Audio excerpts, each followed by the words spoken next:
Ya, halo semuanya, saya Andi Pratamaji. Di sini saya akan melakukan observasi terkait dengan Keraton Kaibon yang dimana letaknya berada di Banten Lama. Dan di sana kita akan melakukan observasi, wawancara, dan juga dokumentasi terkait dengan Keraton Kaibon. Oke, simak aja video berikutnya. Bye-bye. Nah, teman-teman, sekarang kita berada di Keraton Kaibon. Nah, tepatnya saya berdiri di sini yaitu di Masjid Keraton Kaibon. Oke, mungkin untuk selanjutnya boleh kita mencek segala sesuatu yang ada di Keraton Kaibon ini. Keraton Kaibon terletak di Tenggara Keraton Surosowan, pusat pemerintah Kesultanan Banten. Keraton ini berdiri sebagai tempat peristirahatan Ratu Asia yang merupakan pemerintah terakhir Kesultanan Banten. Keraton Kaibon memiliki ciri khas arsitektur berupa Jawa yang dipadukan oleh Bali. Hal ini dapat dilihat dari gerbang besar yang berada di depan dan berjumlah 5 buah yang melambangkan rukun Islam. Di Kaibon sendiri memiliki beberapa kompleks ataupun beberapa tempat atau space area, yaitu yang pertama ada di sini yaitu terkait dengan Masjid Keraton Kaibon. Kenapa bisa dibilang masjid? Karena di depannya terdapat mihrab imam yang biasa untuk memimpin sholat. Berikutnya di sini ada bekas bangunan kolonial. Ini dapat terlihat di bawah tangga masjid yang tidak tersambung dan juga menutupi akses masuk jalan dari gerbang samping yang ada di Keraton Kaibon.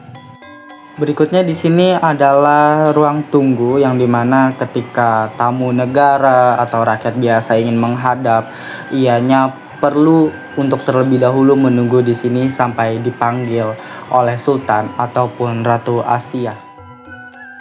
Kompleks daripada Keraton Kaibon yang terakhir yaitu merupakan inti daripada Keraton Kaibon, yaitu bisa dibilang ini merupakan istana inti yang dimana di sini terdapat kamar-kamar dan juga yang paling penting ianya ada berupa sebuah pendingin ruangan yaitu kolam yang di sisi-sisinya itu terdapat ventilasi udara. Begitupun juga kamar-kamar yang ada juga memiliki ventilasi udara.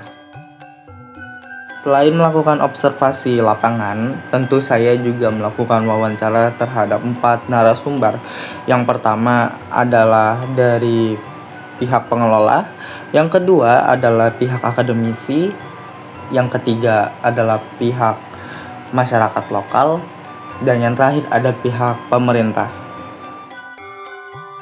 Di pihak pertama, yaitu pengelola Keraton Kaibon ataupun juru situs dari Keraton Kaibon, membeberkan fakta-fakta berupa misalkan banyak pembugaran yang ada, terus gerbang Paduraksa yang ternyata aslinya itu hanya terlihat satu, dan beberapa tempat-tempat yang tadi saya sebutkan bahwasannya terdapat ruang tunggu, kantor residen, dan inti daripada istana itu sendiri. Berikutnya saya mewawancarai akademisi yaitu Bapak Tubagus Umar Syarif Hadi Wibowo yang merupakan seorang dosen dan pengajar di Universitas Sultan Ageng Tirtayasa. Beliau membeberkan fungsi-fungsi keraton yang dimana pusat pemerintahan adalah di Surosowan. Berdirinya Kaibon merupakan sebagai pemecah kekuasaan untuk Kesultanan Banten. Dan juga beliau menerangkan strata-strata sosial yang berada di lingkungan keraton, yang dimana keraton sebagai pusat dilindungi ataupun dikelilingi oleh para bangsawan. Dan yang terakhir adalah lapisan terluar merupakan lapisan rakyat biasa.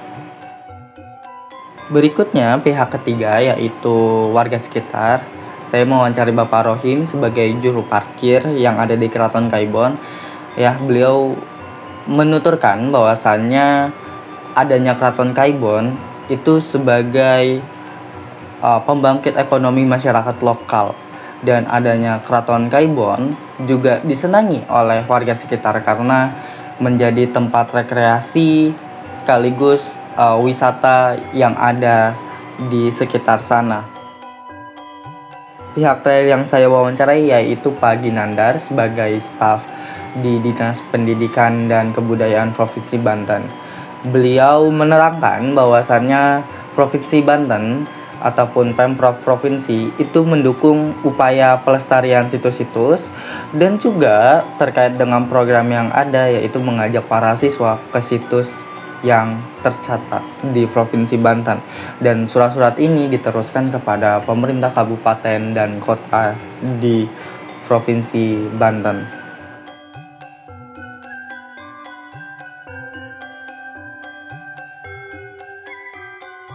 Ya, itu tadi merupakan hasil daripada observasi, wawancara, dan dokumentasi daripada Keraton Kaibon ini sendiri.